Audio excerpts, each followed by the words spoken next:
High বন্ধুরা, কেমন আছো সবাই? আশা করি তোমরা সবাই ভালো আছো, সুস্থ আছো। আমি চলে এসেছি তোমাদের সাথে আরও একটি নতুন রেসিপি নিয়ে। আজকে আমি তোমাদের সাথে শেয়ার করছি কড়াইশুঁটির কচুরি, যেটা ছোট থেকে বড় সবাই খেতে খুবই ভালোবাসে, সবাই খুবই পছন্দ করে। আর কথা দিচ্ছি, তোমরা যদি বাড়িতে এইভাবে কচুরিটা ফ্রাই করো তাহলে বেলার সময় পুর বাইরে বেরিয়ে আসবে না, আর খেতেও খুব অসাধারণ হবে, একদম নরম তুলতুলে হবে। তো চলো স্টার্ট করি আজকের রেসিপি। ফার্স্টেই আমি এখানে কড়াইশুঁটিটা সেদ্ধ বসিয়ে নিয়েছি। আমি এখানে হাফ বাটি মতো কড়াইশুঁটি একটু নুন দিয়ে সেদ্ধ বসিয়ে দেব। এটা সেদ্ধ হতে হতে আমি আটাটা রেডি করে নেব। আমি আজ আটা দিয়ে বানাচ্ছি, তোমরা চাইলে ময়দা দিয়েও বানিয়ে নিতে পারো। আমি এক বাটি আর একটু আটা নিয়ে অল্প একটু আটা নিয়েছি। আটার মধ্যে দিয়ে দিয়েছি একটু চিনি। চিনিটা দিলে নরম হয়। স্বাদ মতো নুন আর সাদা তেল, আর দিয়েছি 1 চিমটির মতো খাবার সোডা। এগুলো দিয়ে ভালো করে আমরা আটার সাথে সব কিছু মিশিয়ে নেব। এটা একটু সময় সাপেক্ষ ব্যাপার, ভালো করে একটু সময় নিয়ে মিশিয়ে নিতে হবে। এই উপকরণগুলো আটার সাথে ভালো করে মিশিয়ে নেব আমরা। মিশিয়ে ততক্ষণ মেশাতে হবে যতক্ষণ না এটা মুঠো করলে একটা মুঠোর আকৃতি নিয়ে নিচ্ছে। দেখতে পাচ্ছ, মুঠো করলে একটু চাপ দিলে ভেঙে যাচ্ছে। তো এই পর্যায়ে বুঝতে হবে ময়ামটা ভালো করে দেওয়া হয়ে গেছে। এখন আমরা একটু একটু জল দিয়ে ভালো করে মেখে একটা ডো তৈরি করে নেব, নরম একটা ডো তৈরি করে নেব। আর জলটা কিন্তু একবারে দেওয়া যাবে না, জলটা একবারে দিয়ে দিলে জলটা বেশি হয়ে যেতে পারে। তো তোমরা চাইলে এর মধ্যে খাবার সোডাটা ইউজ নাও করতে পারো। দেখতেই পাচ্ছ আমি হাতের তালু দিয়ে ভালো করে চেপে চেপে আটাটা একটা ডো তৈরি করে নিয়েছি আটাটার। দেখো কতটা নরম হয়েছে ডোটা। এর মধ্যে আমরা এখন একটু তেল উপর দিয়ে মাখিয়ে এটাকে রেস্টে রেখে দেব। তো এটা যতক্ষণ রেস্ট হচ্ছে ততক্ষণে এদিকে আমাদের কড়াইশুঁটিটাও সেদ্ধ হয়ে গেছে। এখন আমরা মশলাগুলোর একটা পেস্ট তৈরি করে নেব।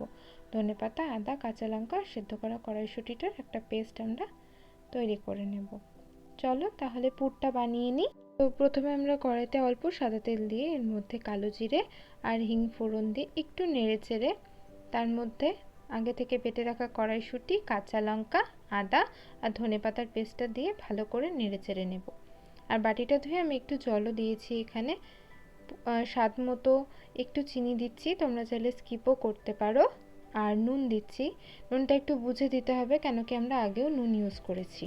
আর একটু হলুদ দিয়ে ভালো করে নেড়েচেড়ে জলটা শুকিয়ে যাওয়া পর্যন্ত আমাদের ওয়েট করতে হবে। তো জলটা যখন শুকিয়ে যাবে আর কড়াই থেকেও ছেড়ে আসবে, তখন আমরা ভাজা মশলা দিয়ে এই পুরটা নামিয়ে নেব। আর এই পুরটা আমাদের রেডি হয়ে গেছে। এখন এটাকে ঠান্ডা হওয়ার জন্য কিন্তু আমরা সাইডে রেখে দেব। তো যতক্ষণে ঠান্ডা হচ্ছে ততক্ষণে আমরা আটাটা আরেকটু ভালো করে ঠেসে নিয়ে হাতের তালুর সাহায্যে লিচি কেটে নিচ্ছি।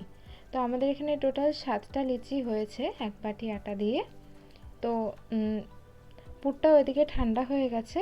তো আমি 7টা বলও করে নিয়েছি পুরটা দিয়ে। তো এভাবে করলে আমার সুবিধা হয়, তাই আমি এভাবে করেছি, তোমরাও এভাবে ট্রাই করতে পারো।